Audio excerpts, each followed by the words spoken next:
Hey guys, it's Katie. Today we're going to make a pendant, and we're going to kind of do something similar to this using our blue rose cane that I posted the other day, the tutorial I posted. We're going to use this blue rose, and we're going to use a fern texture instead of the dragonfly texture to create a pretty bead or pendant, and just to give you ideas on different pendants you can use. Now, whenever I'm creating a mica shift, I like to get a strong mica shift, just like this one here. And by this, to do this, I usually add some mica powders into my pearl clay. Now, I don't know if I can show it to you. I did try out the mica shift I'm going to do on here, but it wasn't as strong of a mica shift as I want, which is why I decided to add some mica powders. So I tend to wear gloves. Also, a good kind of hint of something you can do is wear a mask. You don't want to always be breathing in these mica particles.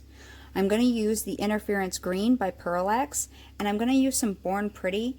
It really doesn't have a name on it, but it has a sticker right here that says 07, if that means anything to anybody. But it's like a green Born Pretty powder. And I'm going to use a mix of these, and I'm going to just gradually mix in the powders into it, just so I can get a stronger mica shift. So I usually just tap a corner in like that. Generally we'll take off a hunk, tap a corner in, and just work it in. And this is a pretty slow process, but I find it adds a lot to my pieces, especially my mica shift pieces. So whatever kind of green that look white but end up green pearl, so this is that 07 Born Pretty. I'm going to mix that in, and then I'll take some on this kind. This is the Pearl X Interference Green. Sorry, my dogs are wrestling over the bone. And I'm going to mix that into some. And I'll sit here for maybe 15 minutes or so, just dipping in, mixing, dipping in, mixing. And I do work in little batches, and then eventually I mix them all together. I just find it easier to work in a small amount for me, for my hands. But that will give me a nice mica shift, I find. More of what I'm looking for. Nice strong mica shift. So I'll take some on the lid and dip it in and get some on there. I've seen people and they pour a big amount on. I find for me it gets all over my counter when I do that. So it may be faster, it may not be faster to just pour a pile in and mix it in, but then it goes everywhere on me. So I'm going to do this quickly. I am using the Green Pearl Primo accents. That may just be enough mica for you just naturally in that pearl, or you may want to add some more of your own if you have it available. Whatever you want to do, it doesn't really matter. It's just a thought that you can enhance your pearls, your pearl clays. So I'm going to continue on with this, and I will be back when I'm done adding micas to my clay until I'm happy. And I don't know how much that is. Just mix it in until you feel like it's good. Okay, so I finish getting as much pearl as I want in there, and I think it'll be a good difference. So the next part of mica shifts is getting the micas to all lay down flat. So right now, if you look at it, there's all these, not just the indents, but there's all this like dark swirling in here, and that's the micas laying in all different directions. So let me grab a pen or something.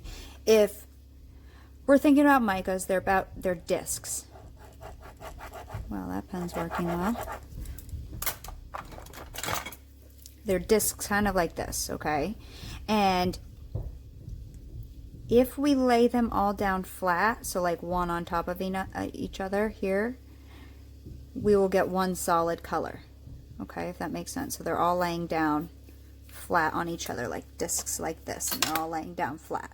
Now, if you have the discs and they're all coming at each other in different ways, like one here and one here and one here, it's going to look darker, okay? So like right now, if I were to cut this, the side should look darker than this part here, and that's because it's a different angle of the micas. So, and I know it's really confusing, but anyways, we need to get them all laying down flat on top of each other, so that way when we press our texture, we can shift the micas from not being flat. So start off by rolling this in your pasta machine. I'm going to roll it in my Atlas 150 on my 0, my thickest setting. So I'm going to roll it through once. And again, you can see all this swirling, okay? That's because the micas are not laying down flat. Okay, I'm going to fold it in whatever direction, and we're going to roll it through in the same direction I just rolled it through. There's no specific direction. If you want to fold it from this to this, whatever. Just keep folding in the same direction and keep rolling through in the same direction. So I rolled it through from here to here, and I folded it that way. I'm going to roll it through from here to here. We'll do that now. Okay, we have less swirling, and I'm going to fold it again that way. Roll it through. Fold it again. Roll it through. See how we're getting less swirling each time? And that's because we're making the particles go flat. I'm going to squish it in a little bit because I want it about the length of my core roller. And right now that's a little long. I'd rather have this a little skinnier and longer than wider. So I'm just going to take my ends, sides, and squish them in and keep rolling it through. Okay, I'm gonna set it down again, lightly squish, and roll it through. Same thing, over and over and over until you begin to see no swirling.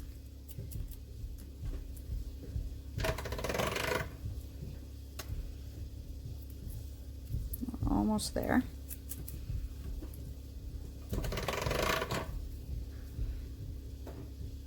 There's a little indent here. I do it one more time just to see.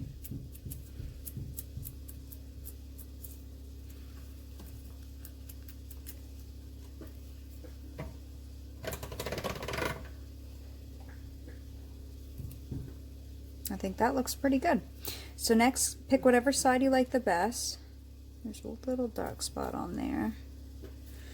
And stick it down to your, there's a fruit fly. Got it. Stick it down to your board. Just like that, okay? I'm going to just take my roller and just very gently roll it flat.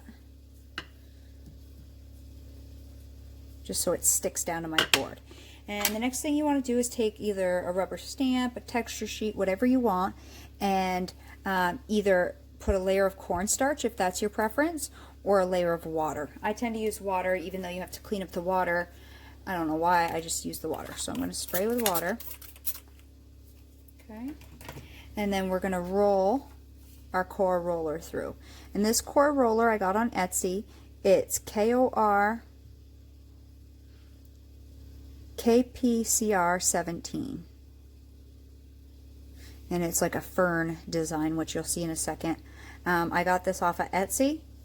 So wherever you buy your texture sheets, if you have a stamp that has foliage on it, whatever stamp you want to create a mica shift on the other side. Again, this is just to give you ideas, you know, you don't have to follow me exactly.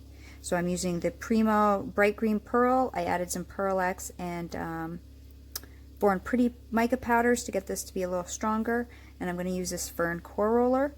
And I'm going to press down. When you're using core rollers, you want to use a decent amount of pressure, or you want to have a fairly deep texture stamp. So twist, and you always want to keep putting good amount of pressure when you're doing this. All the way through.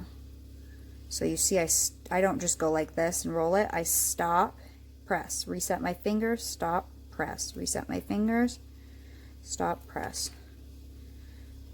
All the way till the end. And that way you can decide what part you like the best. Okay.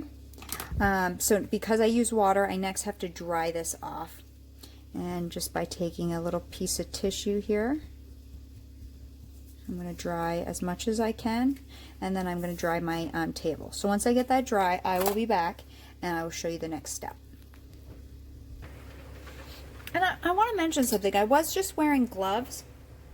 I've been a dental hygienist in the dental field for about 12 years. So obviously we wear gloves 12 hours a day. I started out using latex back in the day because that's what everybody wore, but a lot of people developed latex allergies, so we stopped wearing latex.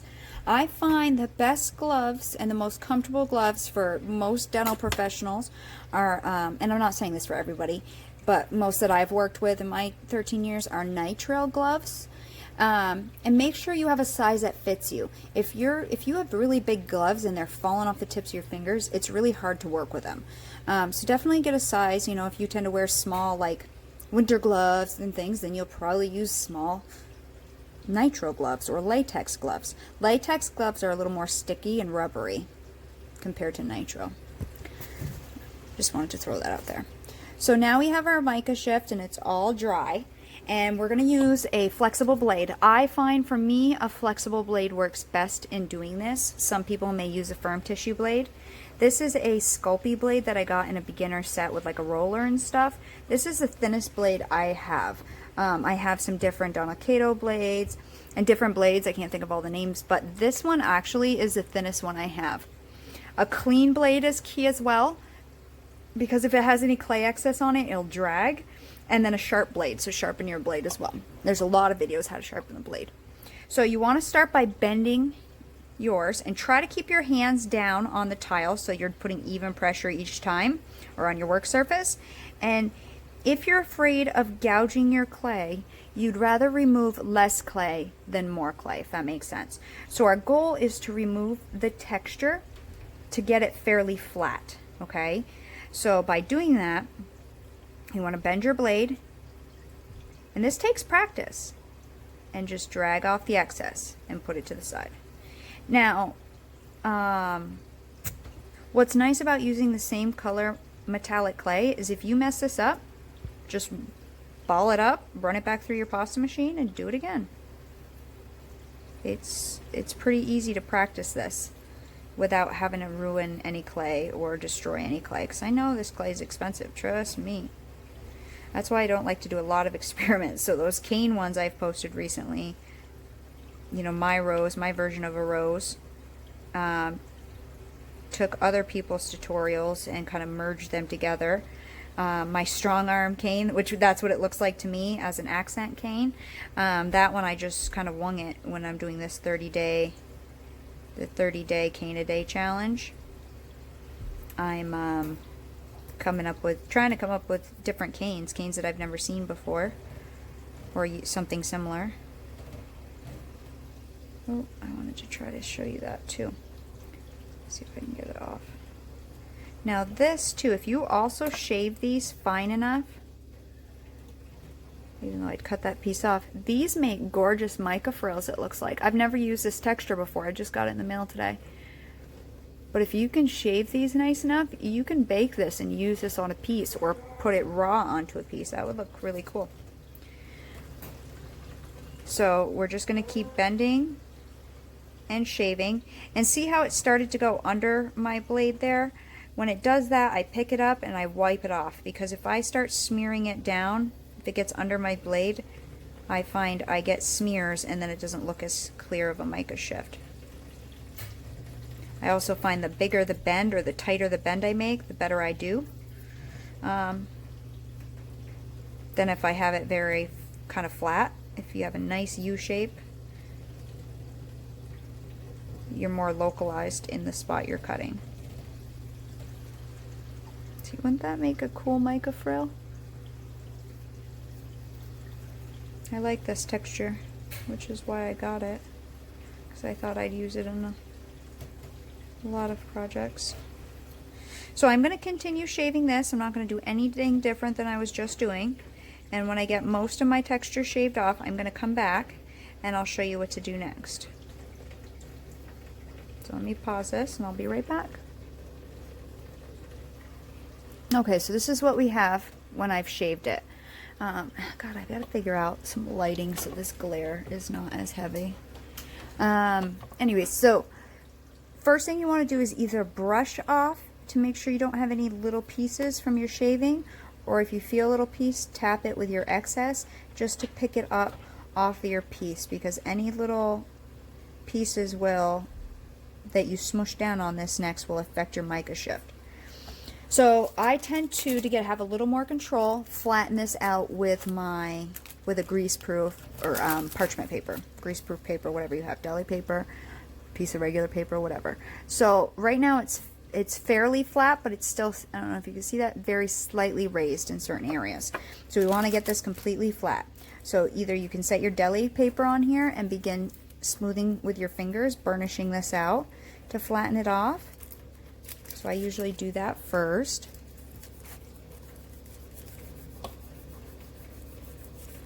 This will also stretch out the design a little bit, which we're going to do in a second anyways. We can either do it on our roller, we can stretch it out by hand. You can take your roller and not roll it, but you actually want to just burnish it with your roller.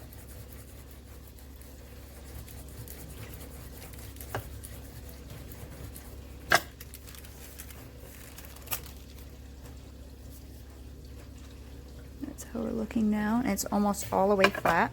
I am going to roll it a little bit. Just stretch out my design a little bit. And I'm doing it by hand because I do have a little more control this way. And I'm very slowly stretching it out some.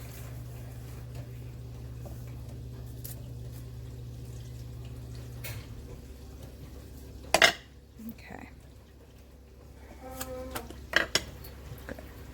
I'm going to gently pick this up. I have it on a loose tile because I'm trying to block the glare from my light. Oh, I sliced into it. That's okay because that's my bad end anyways.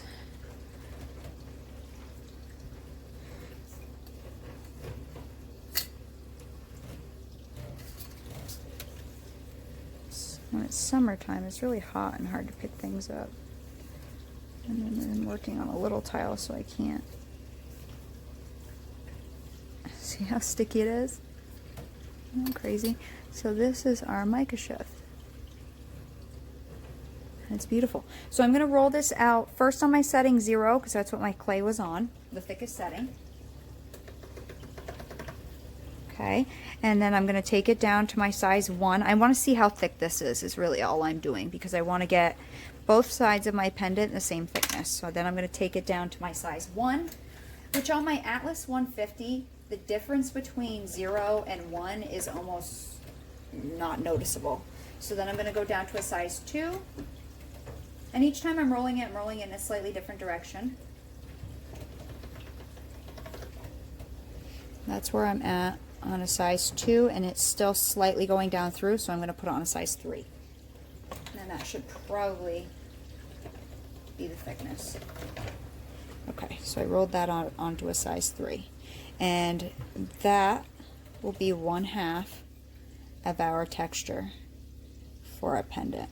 And see, the Born Pretty gives a little more glitter, and then the Pearl X powders on the interference green help out the mica. So you can see a little of the glitter in it, which I think is fine. For me, I'm happy with that. So we have part 1 of our pendant. So now I need to get a clay that I want to use for my part that's going to sit under my rose. And on this one I used Pearl back here, and I did, let me grab the other one, this one I put a backing on, but on this one I did kind of circles, which you can kind of see in there.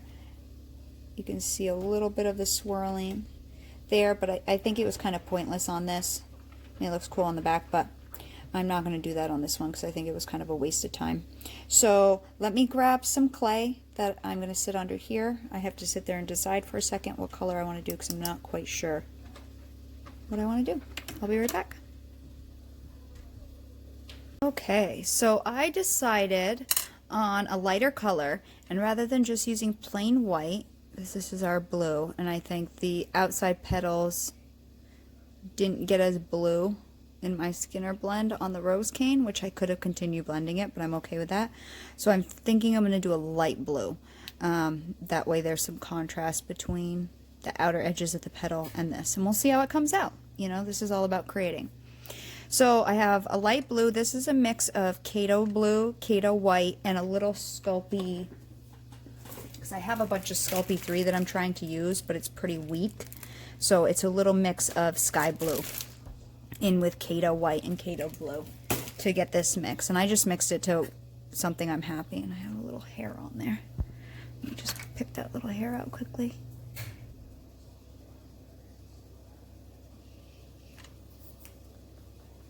Okay, anyways, so we're going to cut out our shape, a rough shape, and that way, or at least mark it a little bit, and that way you don't put your cane on this whole sheet. You can if you want, but you also don't need to.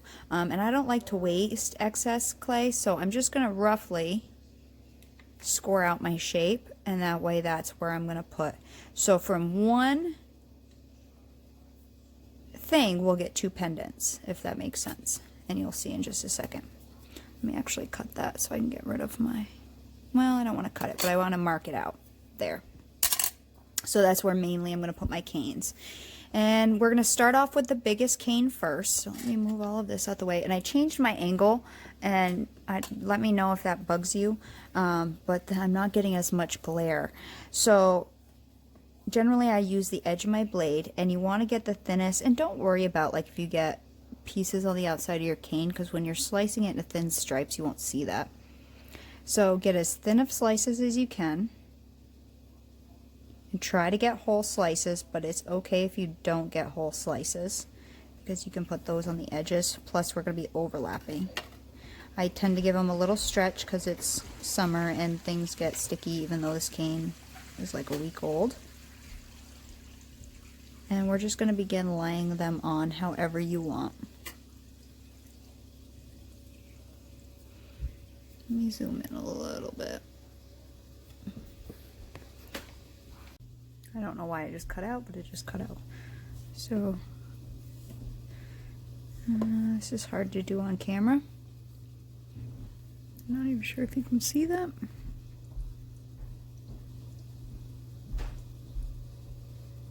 And I'm not the best slicer in the world.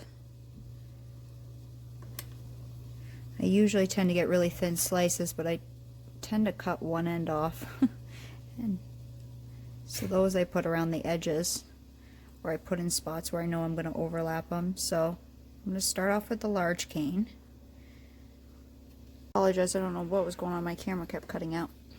But we're going to keep slicing, starting with a large, and we'll go down to our smallest. Oh, guess what? I just used the back side of my blade. That was stupid. You know, you make all these mistakes on camera that you don't naturally do by yourself.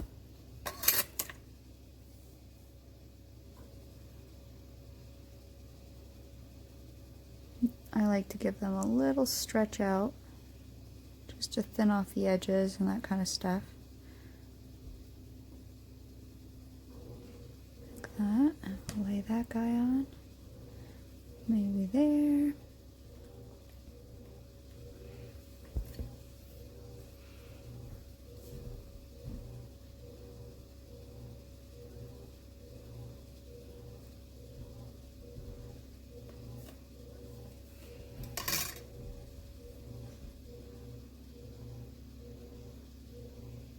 And so I'm going to cut a few slices of my large, and I'm going to lay them on here, however you want to lay them on, and then I will come back when I'm done laying on my large ones, and we'll do the same with a medium, and I'll show you how I'm going to overlap those.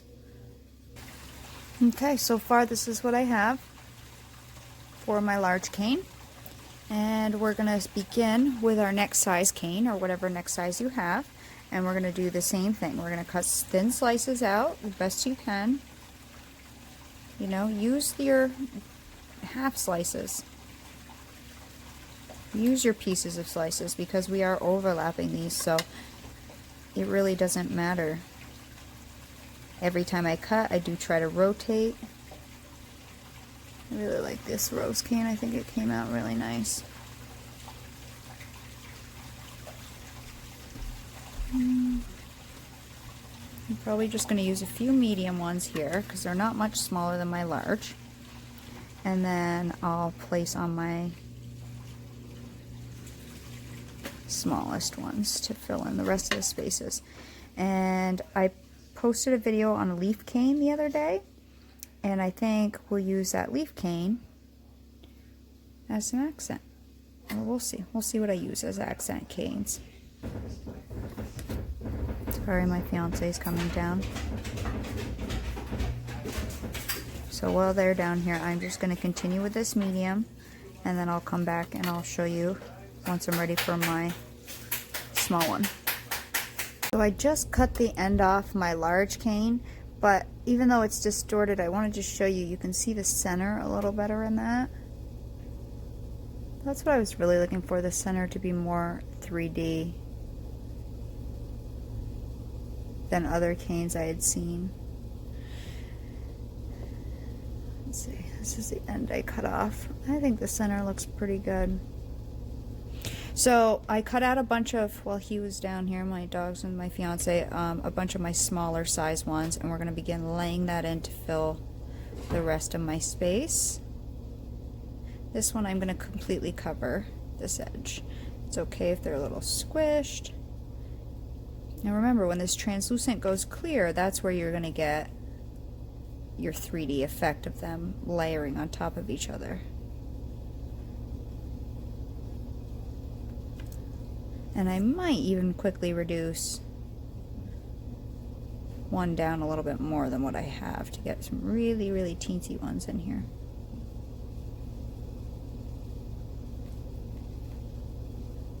I'm just laying these on.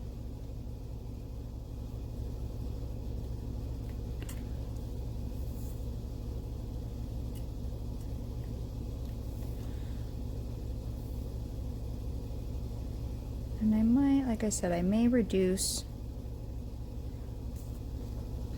one more cane or one more size to get it smaller than my smallest. So my medium, my large, and my small. So I may get it down this small, even down a little bit more. So I think I'm going to do that so I can have a couple small ones, and I will be back when I've done that. But this is what we have so far. And it looks kind of weird right now, but I'm going to reduce that down a little bit more, just get an even smaller one. Okay, so far this is what I have, and I'm going to lay my cutter down. Now I could do up here, but I decided, I took these end cane pieces right here. These are the pieces from the end of my cane, and I actually really liked it, so I want to use that somehow. Let me just kind of place it and see. I almost kind of like it like that. So if you can see, I need a small one down there, and then I kind of want to put, because there's too many small ones up here, right where my tip will be. So I'm going to lay, I think I'm going to lay a large one somewhere up here on top. Bigger large one. And you can play with your layering. You don't have to just go large, big, small. I mean, you can go large, medium, small, back. Kind of just however you like it to look. I'm going to cut one of these small ones just to fill in one little gap, and this is the end of my cane as well that I just reduced, so it's a little different. The coloring is a little different than the rest, but I like that. I think it looks cool. I like variation in mine. Okay, so again, let me get a piece here and see. I think I'm going to cut it somewhere around there. You can see that. So next thing we have to do is we have to even this off a little bit, and we're going to do that by burnishing, very similar to the way we did the mica shift.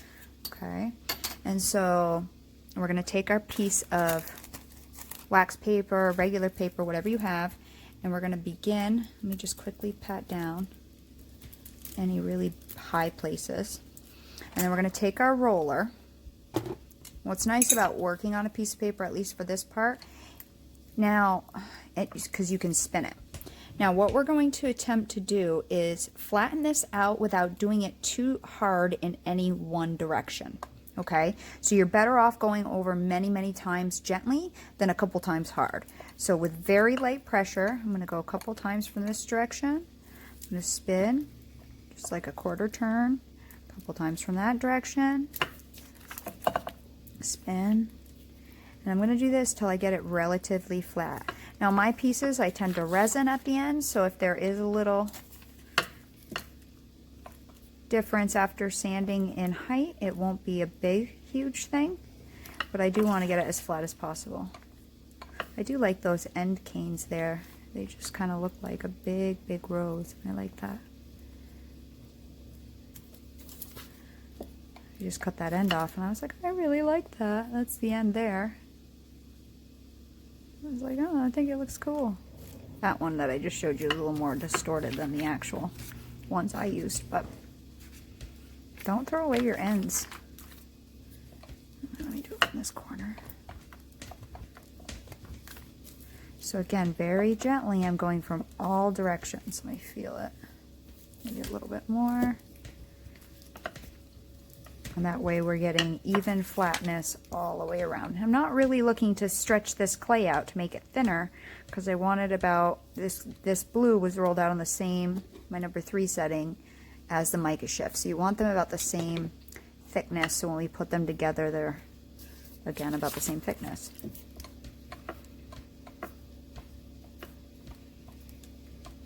And it's warm today, so this next part may be a little difficult, but... So next I'm going to take my finger and just smooth off any more pieces I feel. That feels pretty good there. Okay, let's pull up our parchment and take a peek.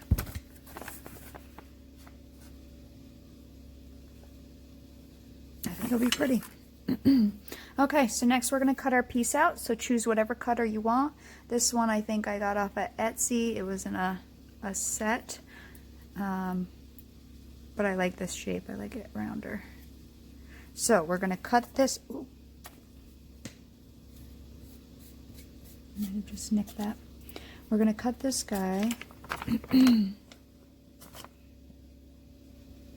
got a little flick of black in my clay right there.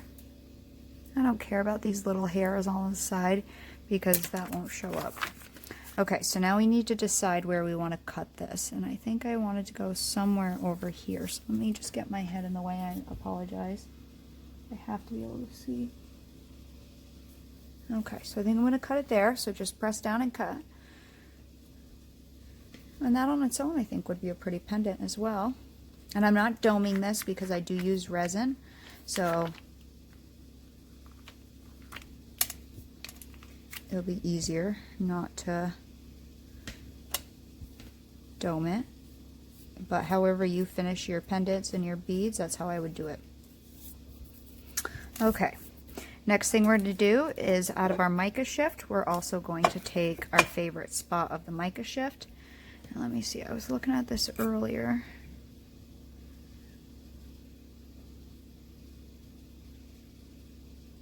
And I think for me, visibly, this is the best section, not on camera. So let me position that cutter and we'll cut the same piece out, the same shape.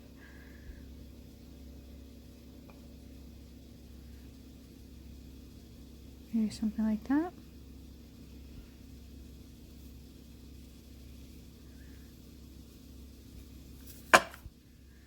Okay. Let me just cut this mica shift because I can reuse the rest of it without having to remake it. So let me just cut this off.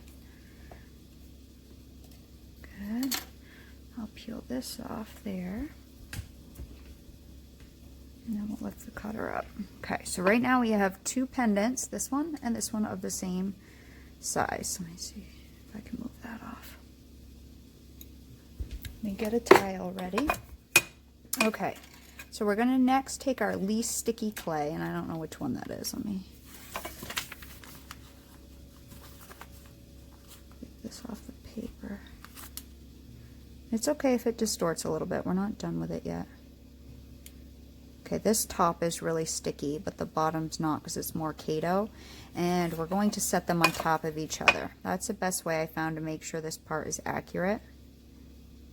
But this can be difficult in the summer when everything's really sticky. So you want to lay it on, cut out your piece, and then, because we're looking to get something like this, okay? And there's a second one to this, but it's upstairs. So the second one has the dragonfly on the outside and the roses on the inside. So you want to work quickly with this part because you're going to cut it and then you're going to quickly separate it. So when I cut, I think I'm going to cut it something like, the other thing I've learned, and I know I'm at an angle, so this is really weird for you to see. I'm just going to throw this out here too before I do all of this. The other thing I learned with cutting my pendants, so if I wanted to take a piece of one and add it to another, and say we're going to do, if I did it right in the middle here, when you drill your hole later, right where your seam is going to be a weakest point for separating, because I drill after with a pin drill. So try to keep your seam off to one side or the other, and that way it'll make it stronger for you. So I think I'm going to do something like this kind of cut right there. So again, we're going to take this piece, I'm going to move this tile, so again it's going to be at a weird angle for you for a second. Okay, and we're going to try to, I'm going to put it at an angle for me because it's easier to cut at an angle. We're going to kind of lay it on top of each other. Don't press it down, because when you cut it's going to smush it. We're going to do my cut. I think something like this. Push down, pull up, and quickly separate these. Try not to distort them a whole bunch, but it's okay if you do a little bit. Get it off. It's a big thing. Get it off quick. I got a little something on my clay there, but that's okay. So the next thing, let me see if I can lift this up, is we're going to place them together. And that rose cane may have gotten a little thicker. This can be hard to lay them together. We're going to lay them together.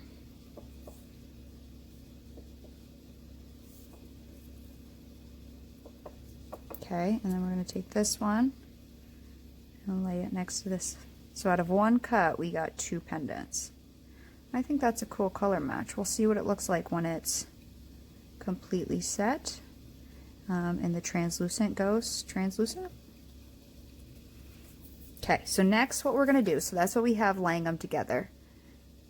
And next what we're going to do is burnish these two together without making this line go crazy wonky, the seam, okay? But I am going to add an accent cane, I think. So let me just try to burnish these out again with my paper. It is okay if it gets distorted a little bit, because we will recut in just a second. But it's easier to do a little smoothing right now and try to seam them together. And I do have them on right now that I cut them. I put them on the tile I'm going to bake them on, so I don't have to move them a whole bunch.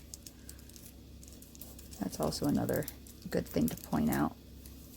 When you start doing your final cuts like this, get them on something you're going to bake them on.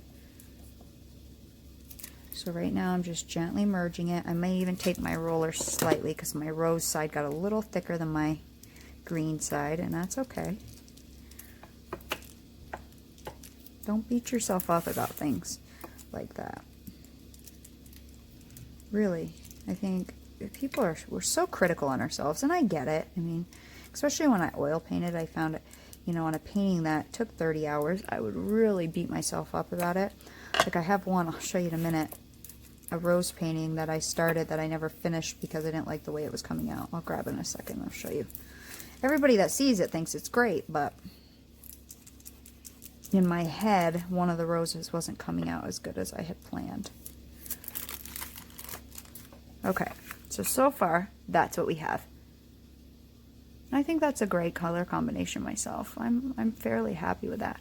There's a little something on my clay right there, so taking a needle tool or the edge of your craft knife, try not to mess up your mica shift too much. See if you can get that out there. And that was from the back of my other clay when I laid it on it.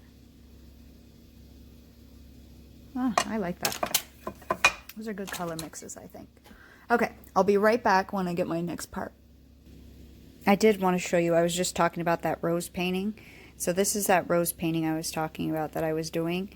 And in my mind, it wasn't coming out as I expected. So it's been sitting there for like 2 years. And I never finished it.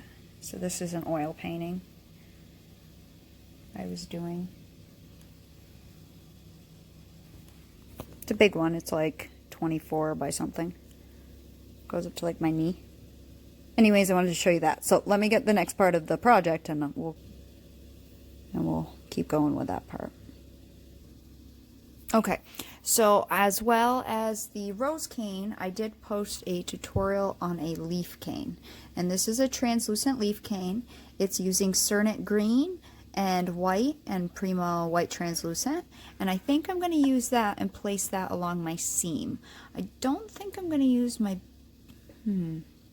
now either I could place that along the seam, or I could place it randomly throughout. Let me decide on this, because we could put something else on the seam. Or maybe we put a couple leaves here and there. Let me figure this out. Give me 1 second. Let me contemplate this. Okay, so I might do kind of one of each. So I might do one where we have some big and little ones just sprayed all over. And then I might do in here some little ones just along the seam. So let's try this out, right? I mean, nothing can hurt. We can always redo it. We can always change it. So I'm going to cut some little canes. These are my smallest size. And one side's smaller than the other on this one. Now when you're cutting a leaf cane, because it's more of like a triangle cane, you want to go towards the curve. Meaning if I was to slice straight down right now, it would squish my cane like that. So I'm going to go towards my tip of my cane, if that makes any, or towards the tip of my flower, if that makes any sense. I'm pushing towards the tip of my leaf petal. And that way it drags it a little bit more towards it.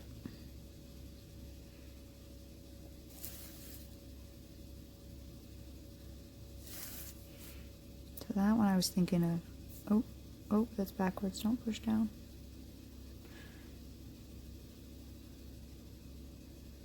Putting it more like this, and then we'll move, oops, a little piece of translucent there. And then this one, hopefully I can get it off. I don't think I pushed it down too hard. We'll flip it around the other way. Now remember, these leaves are translucent, so you're only going to see the outline. So it's a very fine, I use it for accent. It's a very fine accent cane.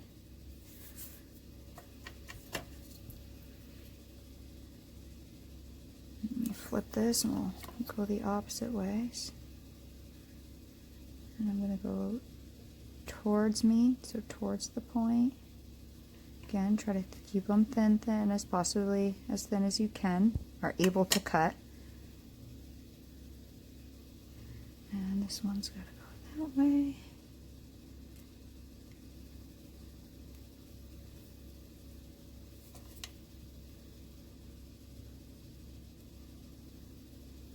Maybe like that.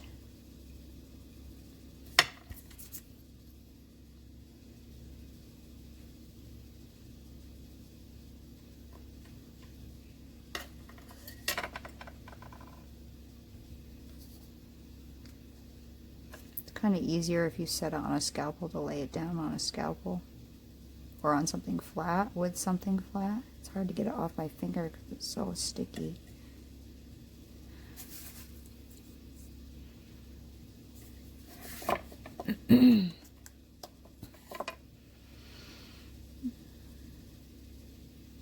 It's crazy how like a 20-minute video takes you like in real time like 2 hours.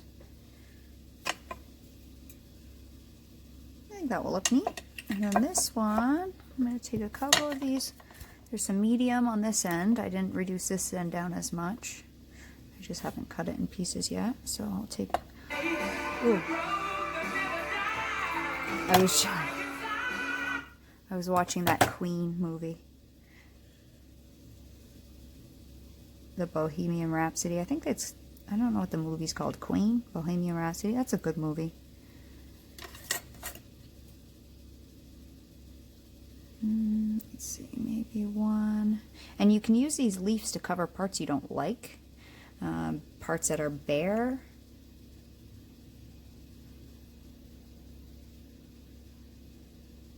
Let's see, where do I want this one? Maybe right here, put it upside down. Not there. There. Okay. Maybe a little one. So I use a lot of these translucent canes as accent canes. I made one the other day. I'm calling it my strong arm cane. That was a good accent cane. I don't know if I have one of those around me. Nope. I like these for accents. Let's stick one of these somewhere over here. It's a little naked. Like that. I don't like that. That's completely too sideways. Let me see if I can get it off. It's really thin. A little more up. And I think 4 is a weird number, so I need one more somewhere. Maybe one just down in this corner, because we're going to recut these, so that will trim that off in a second. So let's do one more little one down here. My dog is snoring. My pit bull snores really bad, my blue pit. And he dreams. Maybe one right here.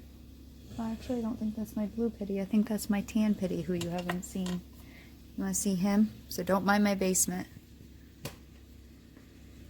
There's my other guy. I think he's the one that's dreaming. All their stuffed animals and stuff down here. Where's my other guy? Oh, I can't get him. Right there. Okay, yes, that's my recycling I have to take out. Yes, I do like fruit roll-ups. Yes, I'm a dental hygienist and I like fruit roll-ups. As long as you take care of them, it's okay. Okay, so I think this is our pendant. So then what we need to do is burnish this part down, because we want everything as smooth as possible. So again, place your parchment and begin rolling. Again, just like we did before, so you don't get a lot of distortion. You just want to flatten these out. Because if we were to sand these with these sitting up this high, they would, we'd completely sand them off. So go from each angle, corners. I usually do the straightaways on my tile, and then from each corner as well.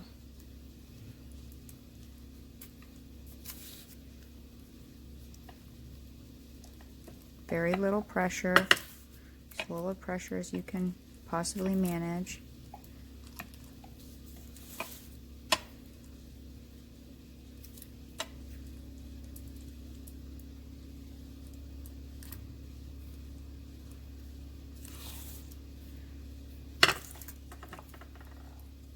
That one a little bit from that angle, that one a little bit from that angle. And I'm going to take my finger and just feel and see. And they're fairly flat, because I want it to show the cane behind it through it. Okay, so this is what we have so far. And yes, it's stretched out of a little bit of this Cernet green. I'm okay with that. It looks actually cool when it's done, or I think it looks cool. So then we're going to recut these. So place your cutter down. I need to be able to see, so I'm going to move it a little more towards me. Let me zoom you guys back out. Just looking everywhere.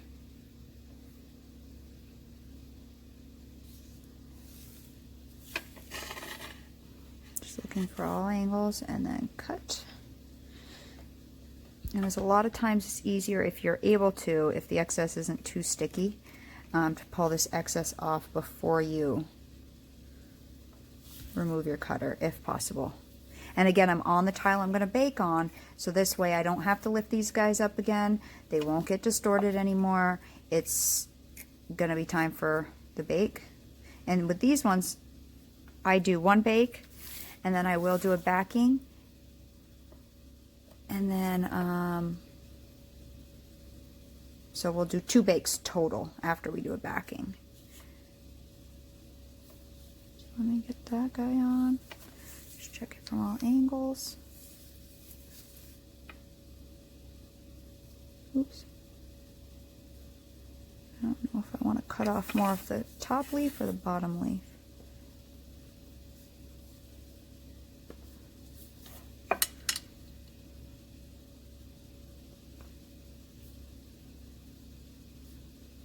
because I like this big top rose. So I'm going to do it like that. Let's cut that. And again, pull off the excess.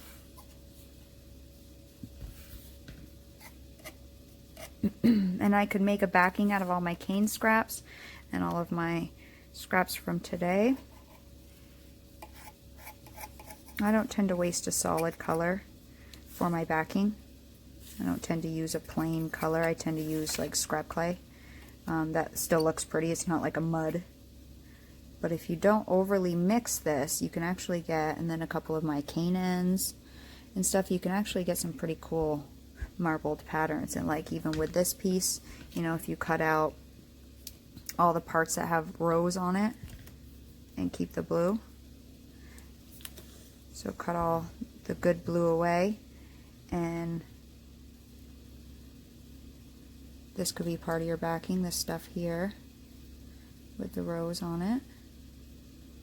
I'll show you when I'm done. After we get these in the oven, I'll show you what we'll do with my rose cane ends, this scrap. I just reduced that rose smaller. Even this one leaf I didn't use because I cut it weird in the beginning, or it was a distorted end. So we can put that all together to make a backing. On one of them at least. Okay, so let's take this off.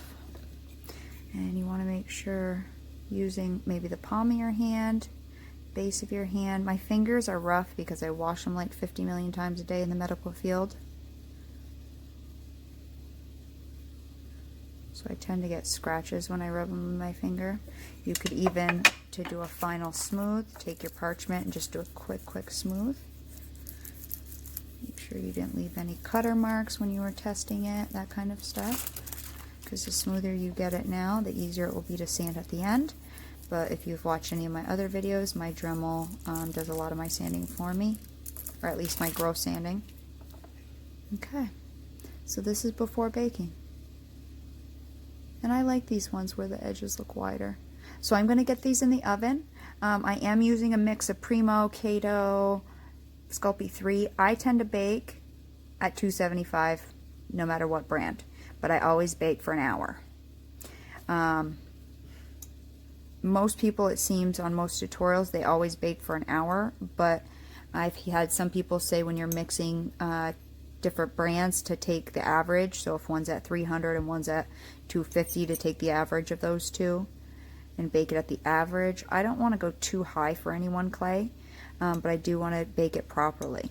Now, a good way to tell is take a little piece of your scrap that has a little bit of everything in it, flatten this out, put this in the oven, and if you can bend it nicely, put it to the same thickness as this. If this comes out and bends nicely and everything like clay should once it's baked, because it is almost a plastic, then you know you baked it properly. If you bend it and it snaps, then you know it's not baked enough, so you need to continue baking it a little longer. So anyways, I'm going to get these in the oven at 275 for about, I'll probably do, because I'm going to do a second bake, I'll probably put them in for about 45 minutes. And then I will be back, or I'll show you how I'll make a backing for one of these after I get these in the oven. To show you what I would quickly do to create one of the backs, I would take this cane end, I'd take some slices out of it, it doesn't need to be perfect, just to distort this blue, so might as well slice it. Okay, here's another cane end. Oh, did I stick them together too much? Take a couple slices out of that one, another one. This will just kind of, almost like chopping your colors up. Let me chop this up so I can get some of this green. This is my excess that we just cut off our pieces.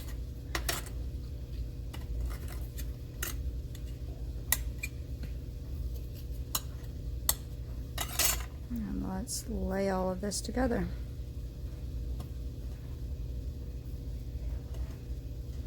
Almost like, not a Natasha bead, but this is how like I marble, or if you're making a lentil with scraps.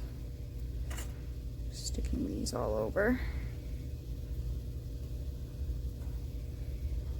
Not that it will really matter. Let's get some green about here. Okay, then we're going to ball it up.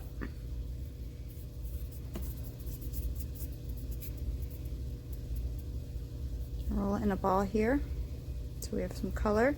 Then what I usually do is almost make like a lentil bead just to get some swirls going. So pick a part that you like the best.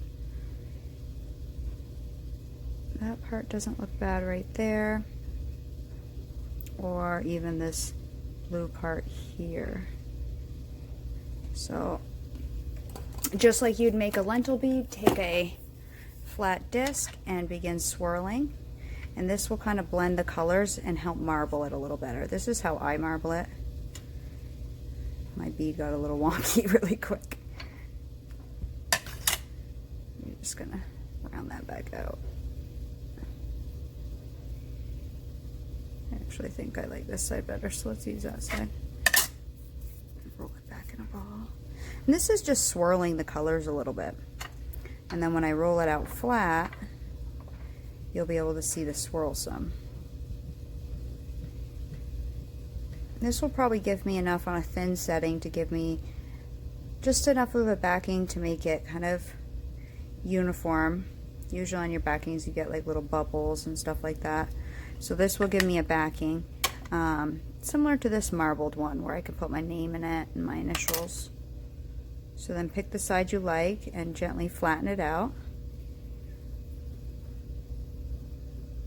And if we're thinking of our bead shape, it needs to be longer and skinnier. So then we can roll this flat.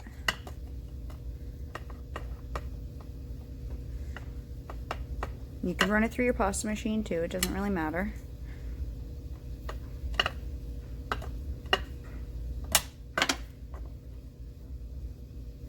Stretch it out. Let me grab my cutter so I can see. Where did I set my cutter? Oh, right there, to see if it's about the right size that we need. And I'll use that for my backing.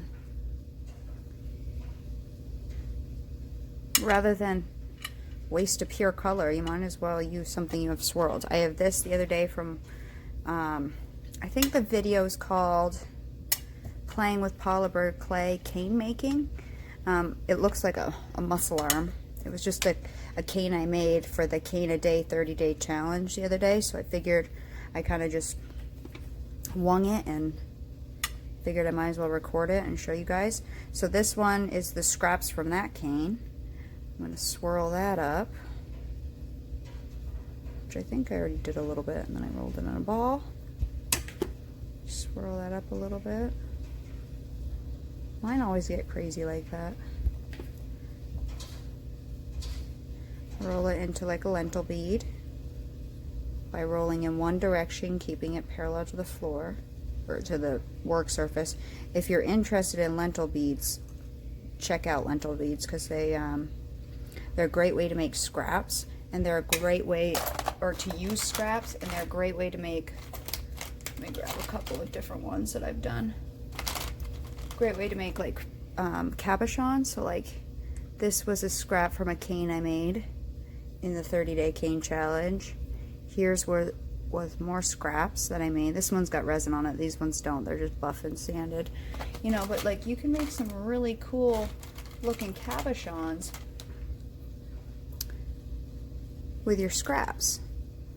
So don't ever, by doing this swirling and then sticking it in a cabochon mold, you can get some really cool cabochons. I think I'm going to use that side. It's got a little of that green mica on it.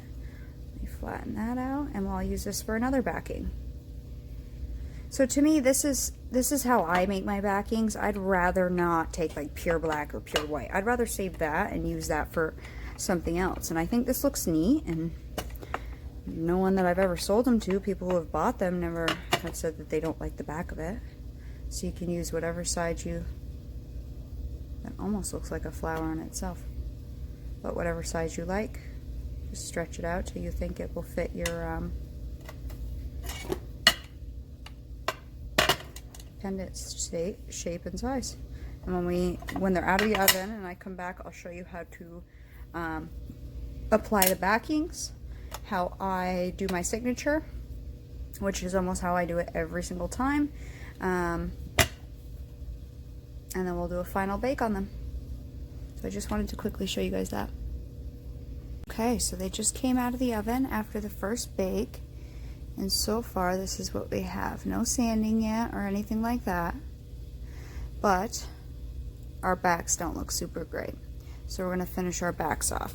So I'm going to use these two that I have here, and we're going to start off by placing a little bacon bond on the back of each one. And you don't need a lot. I do want to note that I baked it, like I said, at 275 for about 40 minutes, and I do tent, not with tin foil, but I tent with either a piece of regular like printing paper or non-wax parchment, just regular parchment paper. So I do tent with something. So we're going to put a thin layer of the liquid bacon bond or liquid clay, whatever you got, and just enough to make it tacky, not really slippery. You want to get your ends really well, always get your sides good, because that's where it really counts.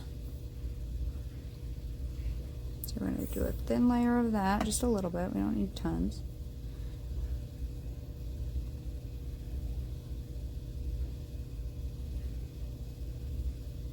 I'll probably have to, I think what, it's like 11:30 right now.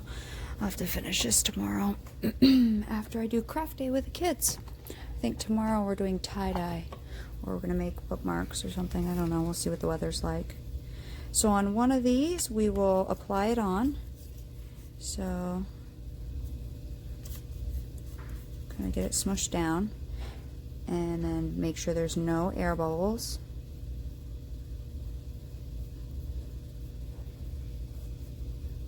Okay, we're going to do the same thing with this one. I have an air bubble in this clay, hang on. So if you have an air bubble in your clay, slice and just push it out.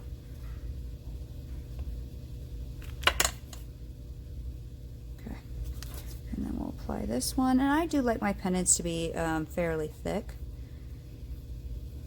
So because this is such a different color, I may add an outside smear to this. I don't know, we'll see. We'll see what it looks like when it's done. And we're done sanding. So smear this on too. And then set it down. And I don't use the cutter again. I tend to just use my craft knife or scalpel or whatever you got. Again, I'm working on a piece of paper so it doesn't stick to my tile, so it's easier to pull up. When I stick it to my tile, I find when I go to pull it up, the bead comes off the backing. So just get a rough cut right now. Oops. Okay. And then lift it up. Smooth a little bit more. Stretch it out till it fits. And then I tend to use a very simple texture for my back. You can use absolutely whatever you want. It doesn't need to be anything major. You could use a roller, you could use a sponge, you could use, you know, something like this. I don't know, give that some dots throughout. Just give it a little texture. Let's use this one, huh? Why not? There's two sides to this. I don't know. It just came with some clay tools. Just to give it a nice fine texture. I don't know if you can see it. See it? This one we'll use this. There's all kinds of textures you can use around your house. All kinds of textures. I'll show you a couple I've found quickly. I could post it in another video, but I have a couple sitting right here. Okay, so that gave us a fine texture. There's a couple textures I have right now. So I got some stuff and it came in like a little burlap bag like this, so I use that. I can use this piece of dog collar, gives a texture. I had a notebook that had a covering on it like this, and this will give a light texture. Just a piece of simple rope like this, if you push down onto a piece of clay, will give a texture there. A headband. This was a headband I cut. So all of those type things, a comb, toothbrushes, anything that has texture can make texture. You know, try out old jeans. You know, there's all kinds of stuff you can use that isn't that aren't true texture things. I just wanted to show you those quickly. So we have that one, and then this one I'm going to use a sponge. Now I did, let me grab those quickly.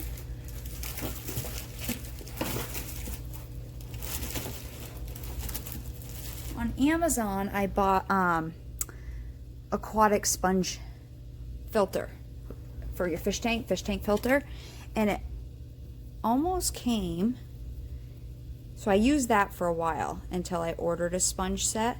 But the sponge set I got, other than this being like an inch thick, the texture, like if I do this texture, okay, so this is the, on Amazon, and I got a huge sheet of it. I mean, I'm talking like 5 feet long sheet of it for not much money. So there's that texture right there. And yes, it got a little black on it, but any sponge will do that. That will sand off, not a big deal. Or the one I ordered.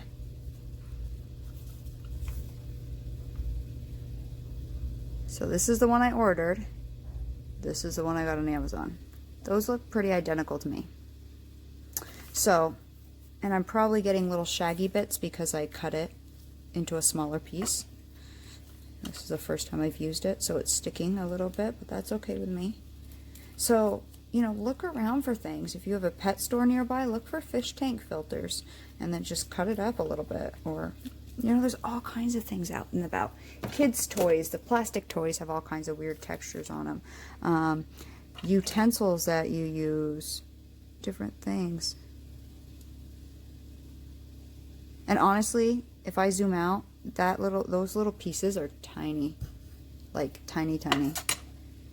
So I'm not even going to worry about them because they'll probably come out when I sand. Okay, so I always put my texture on, and then we'll do the final cut. This one I didn't get the excess off, so let me quickly get the excess off. Okay, and then we'll go around with my craft knife. Always be careful with your craft blades and cut off your excess. And again, with this I can refine my edges more when I sand at the end. That doesn't take that long. Okay. Oh.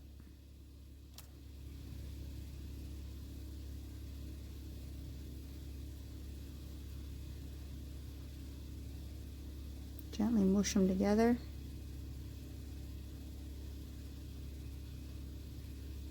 And I always do my back separate because I find I will really screw my bead up if I try to do it together. I'm going to cut this excess off, and I may swirl these two, the black and the, you know, blue together at some point.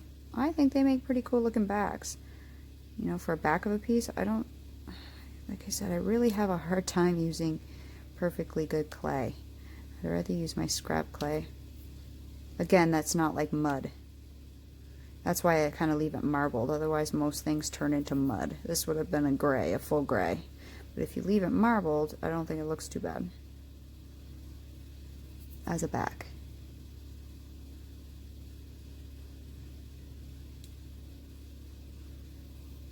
Okay, get rid of that, and I'll take both of my textures once I have it finished, cut down to size. I'll do a quick pat over just to make sure I didn't flatten anything out.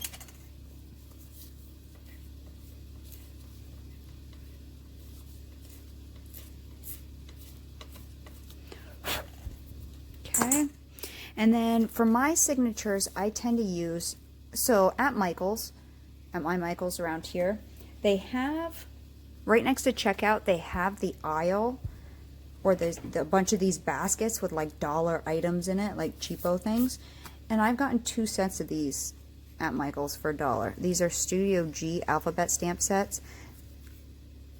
They come in 30 stamps.